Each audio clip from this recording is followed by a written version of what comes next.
नमस्कार. अच्युत गोडबोले लिखित मनात या पुस्तकातील मानसशास्त्राची उत्कंठावर्धक रम्य सफर, प्रकाशन मनोविकास, पुणे. पृष्ठ क्रमांक 328 ते 333. इमोशनल इंटेलिजन्स म्हणजेच EQ. पुलंच्या ती फुलराणी या नाटकातला प्रोफेसर अशोक जहागीरदार हा भाषा पंडित असतो. एका रस्त्यावर फुलं विकणाऱ्या मंजुळा नावाच्या फुलवालीला ती उच्चभ्रू लोकांच्या वर्तुळात सहज वावरू शकेल असं अस्खलित बोलणं काही महिन्यातच शिकवेन अशी पैज तो मित्रांबरोबर लावतो. तिला स्वतःच्या घरी आणून तो शिकवतो. पैज पूर्णही करतो, पण पैज जिंकण्याचं सगळं श्रेय तो स्वतःकडे घेतो. त्यामुळे मंजुळा व्यथित होऊन निघून जाते. प्रोफेसर अशोक जहागीरदार हा अतिशय बुद्धिमान असला तरी मंजुळा सोडून गेल्यावर काय करावं, आपलं काय चुकलं, आपण का सैरभर झालो आहोत हे काही त्याच्या लक्षात येत नाही. बुद्धी खूप जास्त असली तरी स्वतःच्या आणि पर्यायाने दुसऱ्याच्या भावना ओळखता येण्याची क्षमता प्रोफेसर जहागीरदारांकडे नसते. या क्षमतेलाच इमोशनल इंटेलिजन्स म्हणजेच भावनिक बुद्धिमत्ता असे म्हणतात. अनेकदा फार चांगला बुद्ध्यांक असलेली माणसं आयुष्याच्या परीक्षेत अयशस्वी झालेली आढळतात. तर्कशुद्ध विचारसरणी, गणिती आकडेमोड, भाषा कौशल्य या प्रकारच्या बुद्धिमत्तेवर म्हणजेच कॉग्निटिव्ह बुद्धिमत्तेवर अनेक दशकं भर दिला गेलाय. शैक्षणिक प्रगतीसाठी आणि व्यावहारिक यशात या बुद्धिमत्तेचा काही प्रमाणात उपयोग होत असला तरी कुटुंब असो की कारखाना किंवा ऑफिस असो, त्यात स्वतःच्या आणि इतरांच्या भावना जर समजून घेता आल्या नाहीत तर अनेक हुशार माणसंही कौटुंबिक किंवा व्यावसायिक आयुष्यात असफल आणि समाधान राहिलेली आपण बघतोच. याच निरीक्षणामधून इमोशनल इंटेलिजन्सचं महत्त्व वाढलं आणि त्यावर खोलवर विचार सुरू झाला. इमोशनल इंटेलिजन्सच्या व्याख्येवर खूपच वादविवाद होतात. मुळात इमोशनल इंटेलिजन्सला एक प्रकारचा इंटेलिजन्स मानावा का यावरच बरेच वादविवाद होते. आयन्स्टाईनने देखील याला शास्त्रीय आधार नसल्याबद्दल टीका केली होती. जॉन मेयर आणि पीटर सॅलोव्ही यांनी माणसांची भावना ओळखण्याची क्षमता, त्या ओळखून विचार करणं आणि भावना समजून घेऊन वैयक्तिक वाढीसाठी भावनांवर नियंत्रण मिळवणं अशी इमोशनल इंटेलिजन्सची व्याख्या केली आहे. त्यांनी 1990 मध्ये लिहिलेल्या 2 शैक्षणिक प्रबंधात भावना आणि बुद्धी यांचा संबंध दाखवण्याचा प्रयत्न केला होता. इमोशनल इंटेलिजन्स या संकल्पनेवर 20व्या शतकाच्या शेवटी म्हणजे अलीकडे चर्चा सुरू झाली असली तरी त्याची मूळ प्राचीन काळापासून आढळतात. हृदय हेच बुद्धी आणि भावना यांचं उगम स्थान असतं अशी इजिप्शियन लोकांची पूर्वकल्पना होती. मेंदूला ते इतकं कमी महत्त्व देत की मृत शरीराची ममी बनवताना मेंदू शरीरापासून पूर्णपणे वेगळा काढला जात असे. आयुष्याच्या संघर्षात टिकून राहण्यासाठी भावना व्यक्त करण्याची गरज जीवनावश्यक असते असं डार्विनचं मत होतं. बुद्धिमत्तेच्या ठराविक प्रकारांपेक्षा वेगळ्या म्हणजेच नॉन कॉग्निटिव्ह बुद्धिमत्तेची गरज 1900 सालापासून लक्षात यायला लागली होती. थॉर्नडाईकनं 1920 मध्ये सोशल इंटेलिजन्स असा शब्दप्रयोग लोकांनी एकमेकांना समजून घ्यावा यासाठी वापरला होता. 1940 मध्ये डेव्हिड वेस्टलर्सनं बुद्धिमत्तेवर परिणाम करणाऱ्या इतर अनेक गोष्टींशिवाय बुद्धी पूर्णत्वाला येत नाही असं ठामपणे सांगितलं. 1950 मध्ये अब्राहम मास्लो या मानसशास्त्रज्ञानं लोक भावनिक सामर्थ्य कसं वाढवू शकतात हे मांडलं. पीटर सिफनेऑसनं 1973 मध्ये भावना ओळखायला, वापरायला आणि व्यक्त करायला ज्या लोकांना जमत नाही त्यांच्यासाठी अलेक्झिमिथिया हा एक ग्रीक शब्द वापरला. 1983 मध्ये हॉवर्ड गार्डनरच्या frames of mind theory of multiple intelligences या पुस्तकातही वेगवेगळ्या बुद्धिमत्ता असतात याची ओळख करून दिली. या दुसऱ्या माणसाचे हेतू, इच्छा, आकांक्षा समजून घेणं आणि स्वतःच्या भावना, भीती आणि महत्वाकांक्षा ओळखता येणं हे इंटरपर्सनल आणि इंट्रापर्सनल असे दोन्ही प्रकार लिहिले होते. गार्डनरच्या म्हणण्यानुसार परंपरेने चालत आलेले बुद्ध्यांक एखाद्याच्या कॉग्निटिव्ह क्षमता पूर्णपणे मांडू शकत नाहीत. यानंतर 1987 मेन्सा मासिकात कीथ बिस्ले यानं इमोशनल कोशंट ही संज्ञा वापरली. याचा प्रथम वापर आपणच केला असा कीथ बिस्ले याचा दावा असला तरी रुव्हेन बारऑननं त्याच्या अप्रकाशित प्रबंधात इमोशनल कोशंट हा शब्दप्रयोग वापरल्याचा दावा केला होता. इमोशनल इंटेलिजन्सची संकल्पना लोकप्रिय केली ती मात्र डॅनियल गोलमननं. 1995 मध्ये याच नावाच्या आलेल्या पुस्तकामुळे त्याचं नाव इमोशनल इंटेलिजन्सशी जोडलं गेलं. डॅनियल गोलमन कॅलिफोर्नियातल्या स्कॉटटन येथे वाढला. त्यानं हार्वर्डमधून मानसशास्त्रात डॉक्टरेट मिळवली. गोलमननं न्यूयॉर्क टाइम्ससाठी मेंदू आणि वागणूक याविषयी स्तंभलेखन केलं. त्यासाठी डेव्हिड मॅक्लेलँड यांना गोलमनला मार्गदर्शन केलं होतं. नेहमी केल्या जाणाऱ्या IQ चाचण्यानंतर कामावर लागल्यावर तो माणूस कसं आणि किती चांगलं काम करेल याविषयी खात्रीने सांगू शकत नाही आणि त्यामुळे त्या अपुऱ्या ठरतात अशा अर्थाचा एक गाजलेला प्रबंध मॅक्लिन यांनी लिहिला होता. याच प्रबंधात त्या माणसाची भावनिक आणि सामाजिक क्षमता तपासली जावी असंही मॅक्लिलँड यांनी लिहिलं होतं. गोलमनवर त्याचा प्रभाव होताच गोलमननं त्यातल्या कल्पना स्वतःची लेखनाची पद्धत एकत्र करून इमोशनल इंटेलिजन्स हे पुस्तक लिहिलं. या पुस्तकाची 33 भाषात भाषांतर झाली. इमोशनल इंटेलिजन्स हे पुस्तक एकदम हिट झालं. काही वर्षातच त्याच्या चक्क 50 लाख प्रती खपल्या.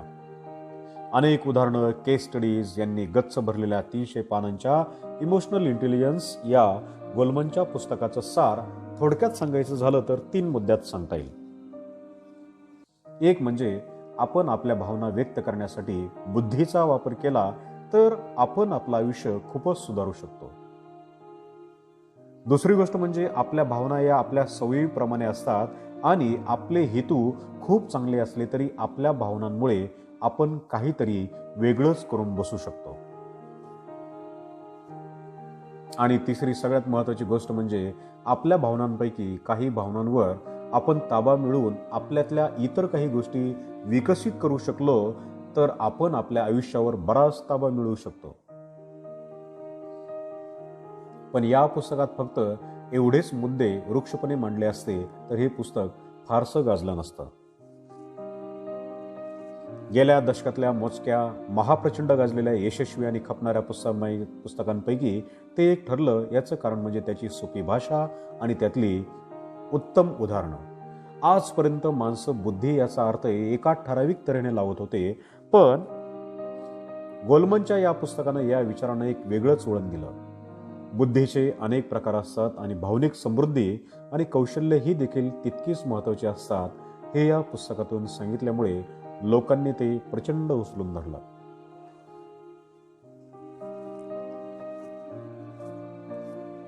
गोलमननं हे पुस्तक 3 भागात मांडलंय. पूर्वीच्या काळापासून अनेक संकटांना तोंड देण्यासाठी माणसांचा मेंदू घडत गेला. त्यातून विचार करण्यापूर्वीच आपली कृती घडत गेली. आपल्याकडे येणारा बाण किंवा भाला चुकवणं किंवा समोर रानटी जनावर आल्यावर पळ काढणं या गोष्टी त्या काळी अनेकदा कराव्या लागल्यामुळे मेंदूची घडणही एका विशिष्ट तऱ्हेने होत गेली. अजूनही आपण गुहेत राहणाऱ्या माणसाचा पुरातन काळापासून चालत आलेलाच मेंदू घेऊन 21व्या शतकात वावरतोय असं गोलमन आपल्या पुस्तकाच्या पहिल्या भागात सांगतो. पुस्तकाच्या दुसऱ्या आणि तिसऱ्या भागात गोलमन आपल्याला इमोशनल इंटेलिजन्स विषयी सांगतो. कोणालाही राग येऊ शकतो. राग येणं अगदी सोपंच आहे, पण योग्य माणसावर योग्य कारणासाठी योग्य प्रमाणात योग्य वेळी आणि योग्य तऱ्हेने रागवणं हे काही सोपं नाही असं ॲरिस्टॉटल म्हणायचा. गोलमन हेच विधान उद्धृत करून आजकालच्या सुसंस्कृत जगात अशा तऱ्हेनं रागवणं कसं अवघड आहे हे सांगतो आणि याच वाक्याचा आधार घेऊन आपल्या योग्य भावना योग्य वेळी योग्य ठिकाणी योग्य माणसांपर्यंत पोहोचवता येणं हा IQचा एक खूप मोठा भाग असतो असं तो म्हणतो. पुस्तकाच्या या भागात वैयक्तिक स्नेहसंबंध, व्यवसाय, काम, आरोग्य या बाबतीत इमोशनल इंटेलिजन्सच्या कल्पना कशा लागू पडतात हेही मांडलं आहे. तसंच या भागात मानसशास्त्राविषयी आणि मज्जाशास्त्राविषयी गोलमन आपल्याला बरीच माहिती आणि इन्साईट देतो. आतून वाटणाऱ्या उर्मींवर काबू मिळवणं हे इच्छाशक्ती म्हणजे विल साठी खूपच महत्वाचं असतं. तसंच दुसऱ्यांच्या चांगल्या गुणांचा, भावनांचा आदर आणि त्यांची कदर करण्यातूनच कंपॅशन दिसून येतं. त्यामुळे विल आणि कंपॅशन या दोन गोष्टी इमोशनल इंटेलिजन्ससाठी खूपच महत्त्वाच्या असतात, हेही या पुस्तकात गोलमननं आपल्याला सांगितलं आहे. तसंच आत्ताच्या जगात शाळेपासूनच EQची कौशल्य मुलांना शिकवली पाहिजे. त्यामुळे ती भावनिक आणि बौद्धिकदृष्ट्या जास्त सक्षम होतील, असंही गोलमन म्हणतो. पहिलं पुस्तक इतकं गाजल्यावर गोलमनने मॅक्लेलँडच्या कल्पना जास्त विस्तृत केल्या आणि वर्किंग विथ इमोशनल इंटेलिजन्स हे आणखी एक पुस्तक लिहिलं. सर्वसाधारणपणे एक पुस्तक खपलं की त्याचा उत्तरार्ध तेवढाच खपेल याची खात्री देता येत नाही, पण गोलमनचं हे पुस्तक त्याला अपवाद ठरलं. त्याचीही 26 भाषात भाषांतर झाली. या पुस्तकात 5 भाग आहेत. यात त्यानं भावनिक क्षमतेच्या म्हणजेच इमोशनल कॉम्पिटन्सीज 25 वेगवेगळ्या गोष्टी मांडल्या होत्या. त्या 25 गोष्टींमध्ये स्वतःच्या भावनांविषयीची जाणीव म्हणजे सेल्फ अवेअरनेस, स्वनियंत्रण म्हणजे सेल्फ रेग्युलेशन, प्रेरणा म्हणजेच मोटिवेशन, आत्मानुभूती म्हणजेच एम्पथी आणि सामाजिक कौशल्य या 5 गोष्टी प्रमुख होत्या.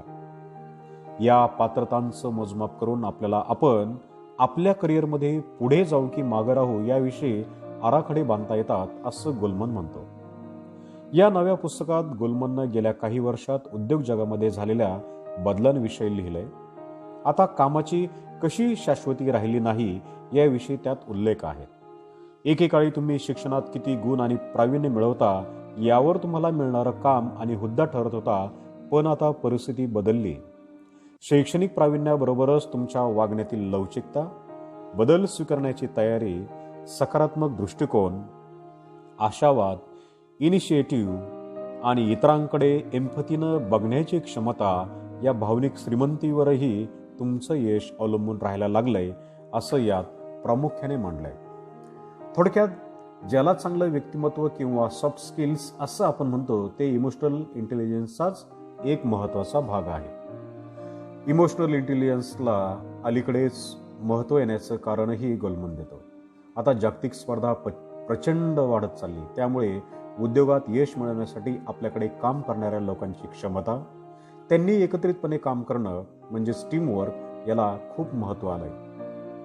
याशिवाय जागतिक अर्थव्यवस्थेमध्ये शेती आणि कारखाने यांच्यापेक्षाही इन्फॉर्मेशन टेक्नॉलॉजी, बँकिंग, इन्शुरन्स, पर्यटन, करमणूक आणि इतरही सेवा क्षेत्राला खूपच महत्त्व आलं आणि हे दरवर्षी वाढतच जात आहे. या क्षेत्रात यंत्राच्या उदाहरणार्थ कम्प्युटर्स उत्पादकतेपेक्षा अनेक पटीनं माणसांची कल्पकता, उत्पादकता ही जास्त महत्त्वाची आणि उपयोगी असते. यामुळे माणसांचं महत्त्व प्रचंड जास्त वाढलं. जी कंपनी जास्त चांगली माणसं नेमेल, त्यांना व्यवस्थित प्रशिक्षण देईल, प्रोत्साहित करेल आणि त्यांच्यात टीमवर्क प्रस्थापित करेल, ती कंपनी इतरांना मागं टाकेल, हेही सर्व मान्य झालंय. आणि या सगळ्यांसाठी IQपेक्षा EQची गरज जास्त असते. वर्किंग विथ इमोशनल इंटेलिजन्समध्ये नोकरीधंद्यात अपयश का येतं याविषयी गोलमनने विवेचन केलंय आणि ते करताना अनेक उदाहरणं घेतली आहेत. EQ मधल्या कमतरतेमुळेच बहुतांशी लोक एका पातळीपेक्षा जास्त प्रगती करू शकत नाहीत, असं गोलमन आपल्याला सांगतो. अशी माणसं खूपच रिजिड तरी असतात किंवा ते इतरांशी चांगले मैत्रीपूर्ण संबंध जोडू शकत नाहीत, असं तो म्हणतो. सगळ्यात यशस्वी मॅनेजर्स कुठल्याही अरिष्टात शांत राहतात, इतरांनी केलेल्या टीका चांगल्या तऱ्हेने घेतात, त्यांच्यात पुढाकार घेण्याची वृत्ती आणि उत्स्फूर्तता असते, इतरांविषयी त्यांना आस्था असते, ते सतत प्रसन्न असतात आणि दुसऱ्यांनाही प्रेरणा देतात, असं त्यानं म्हटलं आहे.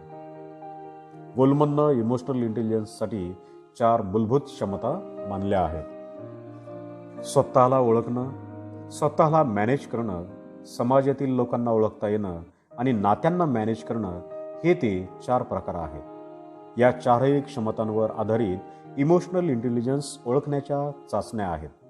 त्यातल्या इमोशनल कोशंट इन्व्हेंटरी या चाचणीत व्यक्तीच्या सवयी किंवा कॉग्निटिव्ह क्षमता मोजण्यापेक्षा ताण तणाव ओळखून वागण्यात माणूस किती यशस्वी ठरतो ते मोजलं जातं.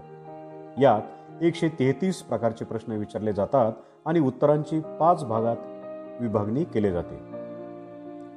आपल्या पुस्तकात गोलमननं आणि इतर काही मानसशास्त्रज्ञांनी देखील विचार करणारा मेंदूचा भाग हा तर्क करण्यात जितका सामील असतो तितकाच भावनिक भाग सुद्धा तर्क करण्यात सामील असतो या न्यूरोसायंटिफिक संशोधनाकडे लक्ष वेधलं आहे. पण यातला मूळ मुद्दा हा आहे की हा तर्क लावण्यासाठी आपण स्वतः एखादी भावना अनुभवली नसली तर तीच भावना दुसऱ्याला वाटते आहे हे समजावून कसं घेणार. त्यामुळे इमोशनली इंटेलिजंट असण्यासाठी आधी स्वतःच्या भावनांचं विश्लेषण करता येणं अतिशय गरजेचं आहे. उदाहरणार्थ आगीत हात घातल्यावर हात होरपळतो हा अनुभव घेतल्याशिवाय त्याची तीव्रता कळत नाही. भाजण्याबद्दल पुस्तकात वाचणं किंवा बुद्धी वापरून भाजण्याची कल्पना करणं यापेक्षा भाजण्याचा प्रत्यक्ष अनुभव फार वेगळा असतो हे लक्षात घ्यायला हवं. EQच्या कल्पनेमुळे बरेच वादही निर्माण झाले. या कल्पनेचे मूळ जनक जॉन मेयर आणि पीटर सॅलोव्हे यांनी गोलमनना या कल्पना खूपच जास्त ताणल्या आहेत आणि आमच्या मूळ मांडणीपेक्षा बरीच जास्त आणि चुकीची मांडणी केली अशी टीका देखील केली. EQ हाच जीवनातला यशाचा पाया असतो हे गोलमनचं म्हणणंही त्यांनी अमान्य होतं.